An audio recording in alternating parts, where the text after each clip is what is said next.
امتى لازم نرمي البطاطس لما يطلع لها براعم، وامتى نطبخها بأمان. لكل واحدة صفات وعلامات تخلينا نستخدمها أو لا.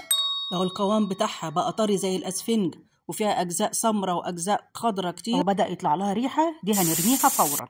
أما لو كانت صلبة والبراعم صغيرة فبنقدر نتغلب على المادة الضارة اللي حوالين البراعم بإننا هننزل فيها بعمق ونشيلها كويس. كمان التقشير بتاعنا هيكون برضو عميق شوية، بكده تبقى بأمان ونقدر نطبخها وبألف هنا وصحة يا رب.